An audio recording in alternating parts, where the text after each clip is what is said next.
സോനിന്റെ favourite cartoon ആണ് ചിക്കു ബണ്ടി. ചിക്കു ബണ്ടിയുടെ അമ്മ ഭയങ്കര ഷോപ്പിംഗ് ക്രേസ് ആണ് കേട്ടോ. ആ കാർട്ടൂണിന്റെ ചെറിയൊരു പോർഷൻ കാണാം. इतने सालों में मुझे मिली जो नहीं। तेरी सारी शिकायतें आज दूर कर देती हूँ। आज तुझे एक सेल में लेकर चलूंगी। 80% डिस्काउंट मिल रहा है वहाँ। 80%? फिर तो अभी के अभी चल। ഞാൻ ചിക്കു ബണ്ടിയുടെ അമ്മയെ പോലെ ക്രേസി ഷോപ്പിംഗ് മമ്മിയായി മാറിയിരിക്കുകയാണ്. അപ്പൊ നമുക്കൊരു ഡിസ്കൗണ്ട് സെയിലിന് പോവാം.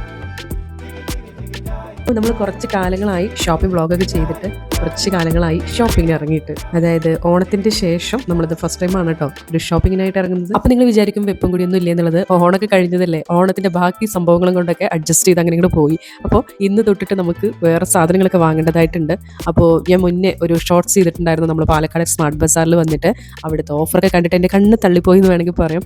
അപ്പോൾ ഇന്ന് ഏട്ടനെയും കൂട്ടിയിട്ടാണ് ഞാൻ വന്നിരിക്കുന്നത് കേട്ടോ. ഇവിടെ ഒരുവിധം ഐറ്റങ്ങൾക്കൊക്കെയും 50% ഓഫാണ്, അല്ലെങ്കിൽ buy two get one free അങ്ങനെയുള്ള ഓഫേഴ്സ് ഒക്കെയാണ്. അത് ഇന്ന സാധനമൊന്നും ഇല്ല കേട്ടോ, ഒരുവിധം എല്ലാ പ്രൊഡക്ട്സിനും ഓഫർ ഉണ്ട്. അപ്പോൾ ഇപ്രാവശ്യം നമുക്ക് ഇവിടെ നിന്നും പർച്ചേസ് ചെയ്യാമെന്ന് വിചാരിച്ചു. ഈയിടെയായിട്ട് ഓരോ കടകളിലും കയറുമ്പോൾ ഞാൻ വിചാരിക്കുന്ന ഒരു കാര്യം, ഈ ഓഫർ കൊടുക്കാത്ത കടകളായിട്ട് ഒന്നും തന്നെ ഇല്ല എന്നുള്ളതാണ്. ഓഫർ ഇല്ലാത്ത ഒരു കടയും ഇല്ല, ഓഫർ ഇല്ലാത്ത കടയിലെ കസ്റ്റമേഴ്സ് കയറില്ല എന്നുള്ളതാണ് എനിക്ക് മനസ്സിലായിട്ടുള്ള ഒരു കാര്യം. അപ്പോൾ മാക്സിമം കടകളൊക്കെ മാക്സിമം ഓഫറൊക്കെ കൊടുത്തിട്ട് കസ്റ്റമേഴ്സിനെയൊക്കെ അട്രാക്ട് ചെയ്യാനായിട്ടുള്ള ശ്രമങ്ങളൊക്കെ നടത്തിക്കൊണ്ടിരിക്കുന്നുണ്ട് എന്നുള്ളതാണ് എനിക്ക് തോന്നിയിട്ടുള്ളത് കേട്ടോ. ഈ ടൈപ്പ് ഗുലാബ് ജാമുൻ വളരെ കംഫർട്ടാണ്, നമുക്ക് ട്രാവൽ ചെയ്യുമ്പോഴൊക്കെ കഴിക്കാനൊക്കെ ആയിട്ട് ഒരു സ്പൂണൊക്കെ വെച്ചിട്ടുണ്ട്.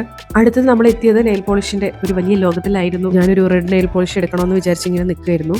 അപ്പോഴാണ് ഏട്ടനോട് ഒരു സജഷൻ ചോദിക്കാമെന്ന് വിചാരിച്ചത്. അപ്പോൾ ആണ് പറയാം വൈറ്റ് എടുത്താൽ മതി.